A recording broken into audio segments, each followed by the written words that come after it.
सुप्रभात विद्यार्थियों। सानंद होंगे घर पर स्वाध्याय ठीक से कर रहे होंगे।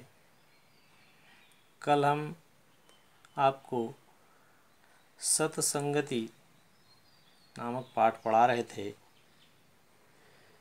जिसमें कुछ भाग शेष रह गया था। उसे आगे को पढ़ेंगे।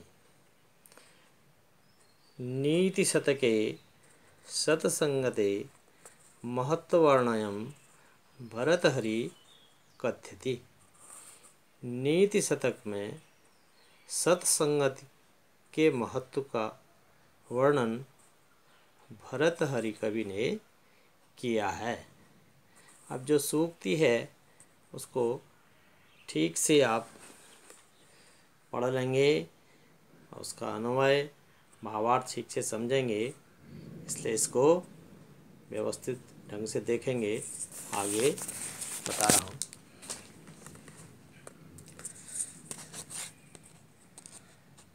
जाड्यम धियो हरति सिंचति वाणी सत्यम मनो उन्नति दिशति पापम अपाकरोति चेतः प्रसादयति तिछु तनोति कीर्ति। सत्संगति कथम किम न करोति पुंसाम। फिर से देख लेंगे। जाड्यम धियो हरति सिंचति वाचि सत्यम मनो उन्नति दिशति पापम अपाकरोति चेतः प्रसादयति दिक्षु तनोति कीर्ति। सत्संगति कथम किम न करोति पुंसाम। अब इसके पहले शब्दार्थ जानेंगे। जाड्यम, जाड्यम माने मूर्खता, जाड्यम मूर्खता। हरति, हरत माने दूर करती है। वाचिम, वाची का मतलब है वाणी, बोली। मनो उन्नति मन में उन्नति। पापम अपा, अपाकरोति का मतलब दूर करती है। चेतः, चेतः मन मन को। प्रसादयति प्रसन्न करती है। दिक्षु, दिक्षु का मतलब दिशाओं में। तनोति विस्तार करती है, तनोति। कीर्ति सत्संगति कथम न करोति पुंसाम। कथम मन कथम कहो, किम न करोति पुंसाम। पुंसाम मन व्यक्तियों को या पुरुषों को। अब इसका अन्वय जान लेंगे। धियः जाड्यम हरति वाचि सत्यम सिंचति मनो उन्नतिं दिशति पापम अपाकरोति चेतः प्रसादयति दिक्षु कीर्तिं तनोति कथम सत्संगति पुंसाम किम न करोति। ये इसका अन्वय हो गया। अब इसके बाद इसका भावार्थ जानेंगे संस्कृत में और हिंदी में अर्थ समझेंगे। भावार्थ संस्कृत में है। सत्संगते गुणाम वर्णम भरतहरि कवि कथ्यति। सत्संगति के गुणों का वर्णन। सत्संगते गुणान वर्णयम, सत्संगत के गुणों का वर्णन भरतहरि कवि ने नीति शतक में किया है या कहा है। यत सत्संगति बुद्धे मूर्खताम नास्यति। यद्यपि सत्संगति बुद्धि की मूर्खता का नाश करती है, अर्थात जो मूर्खता होती है व्यक्ति के अंदर, उसको सत्संगति दूर करती है, उसका नाश करती है। वाण्याम, वाणी को, वाण्याम सत्य भाषणस्य प्रेरणा ददाति, और वाणी में सत्य बोलने की प्रेरणा देती है। सम्मानम उन्नति च प्रसारयति, सम्मान और उन्नति का विस्तार करती है। पापम दूर करोति, और पाप दूर करती है, बुराइयों को दूर करती है व्यक्ति से। मन प्रसन्न करोति, और मन को प्रसन्न चित्त करती है। सर्वासु दिशासु, और सर्वासु मन सभी, सभी दिशाओं में यश विस्तारयति, यश और कीर्ति का विस्तार करती है।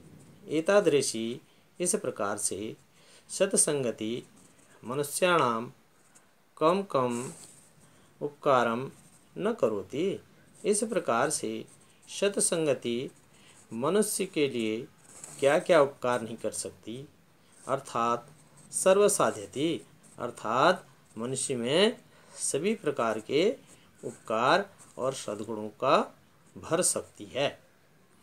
अब दूसरा सूक्ति देखेंगे पाठ के आधार पर। संतप्तायसि संस्थितस्य पयसो नामाभि न जायते मुक्ताकारतया तदेव नलिनीपत्र स्थितं राजते स्वातो सागर सूक्ति कुचिपतितं तज्जायते मौक्तिकम्। प्रायणा अधम मध्यमो उत्तम गुणा संसर्गतो देहि नाम। इसके शब्दार्थों को जानेंगे। संसप्तायसी, संसप्तायसी माने रखे हुए, कैसे? संताप, संतप्तायसी, तपे लोहे पर। संस्थितस्य रखे हुए, संस्थितस्य रखे हुए। पयसो, पयसो का मतलब यहाँ पर पानी से मतलब है, जल का। पयसो। उसके बाद नामपि, नाम भी, नाम भी न ज्ञायते, ज्ञायते माने जाना जाता। मुक्ताकारतया, मुक्ताकारतया का मतलब है मोती के समान, मोती के समान।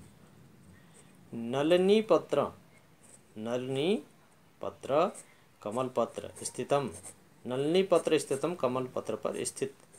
राजते, राजते माने राजते सुशोभित करती है। स्वातो सागर सूक्ति, स्वातो नक्षत्र। कुचि पतितम, पतितम माने गिरना। तज्जायते मौक्तिकम, मौक्तिकम मतलब मोती, मौक्तिकम मोती। प्रायणा अधम मध्यमो उत्तमा गुणा संसर्गतो, संसर्गतो मतलब संपर्क में आने से। देहि नाम शरीरधारियों को या प्राणियों को। अब इसका अन्वय जान लेंगे।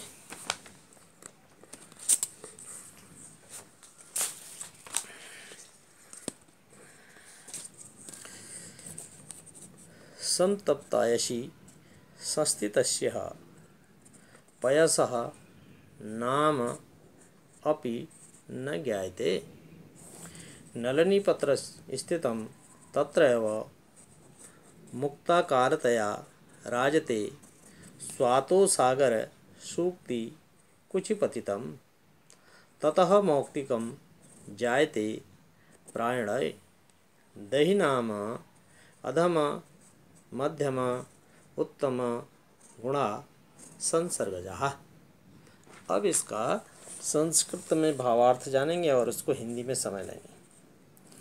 उष्णे लोहे स्थापितः जलम पूर्णतया नष्ट भवति। उष्ण गरम, गरम लोहे पर स्थित या डाली गई जल की बूंद, गरम लोहे पर डाली गई या स्थापित जल की बूंद पूर्ण रूप से नष्ट हो जाती है। ततएव, यदि वही बूंद, ततएव जलम यदि कमलपत्रस्य उपरि स्थितः भवति, यदि वही जल की बूंद यदि कमल पत्र के ऊपर स्थित होती है, तदा तत मौक्तिकम इव शोभते, तब वह मोती की तरह सुशोभित होती है।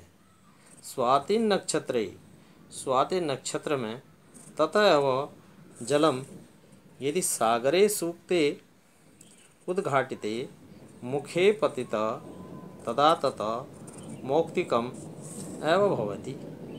अगर स्वाति नक्षत्र में वही जल की बूंद सागर में सीप सूखते, सीप के मुंह पर गिरती है, तदा तत मौक्तिकम एव भवति, तो वह मोती बन जाती है। एवमेव, इसी प्रकार से प्रायः मनुष्याणाम उत्तमा मध्यमा अधमा च गुणाम संसर्गे भवन्ति। इसी प्रकार हमेशा मनुष्य के उत्तम, मध्यम और नीच गुण संपर्क में आने से होते हैं। अर्थात उत्तम जनस्य संसर्गे तस्मिन् उत्तमा गुणा भवन्ति। जो उत्तम लोगों के संपर्क में रहता है उसमें उत्तम गुण आते हैं। मध्यमा जनस्य संपर्केण मध्यमा गुणा जायन्ते, और जो मध्यम लोगों के बीच संपर्क रहता है उसमें मध्यम गुण आते हैं। निम्न स्तरस्य जनस्य संसर्गे निम्न स्तरीया गुणा एव उत्पन्ना भवति, और जो निम्न स्तर के लोगों के संपर्क में रहता है उसमें निम्न स्तर अर्थात नीच स्तर के गुण होते हैं। इस प्रकार से यह पाठ पूरा हुआ, और इस पाठ का पुनः ठीक से स्वाध्याय कर लेंगे, सूक्तियों को ठीक से याद कर लेंगे, उनका अन्वय भावार्थ ठीक से याद कर लेंगे। इसी के साथ ये पाठ पूरा हो गया आपका और आज का गृह कार्य। पहला प्रश्न है, सत्संगति शब्दस्य का अर्थ। सत्संगत शब्द का क्या अर्थ है, ये पहले भी आपके पाठ में आया था। सज्जना नाम संगति सत्संगति कथ्यते, ठीक है। दूसरा प्रश्न है, सज्जना कीदृशा भवन्ति। सज्जन किस प्रकार के होते हैं सज्जन लोग। तीसरा प्रश्न है, सत्संगते केषां वर्धनम भवति। सत्संगत से कौन से चीज़ों में वृद्धि होती है। चौथा प्रश्न है, सत्संगेन जनेषु कीदृश प्रभाव भवति।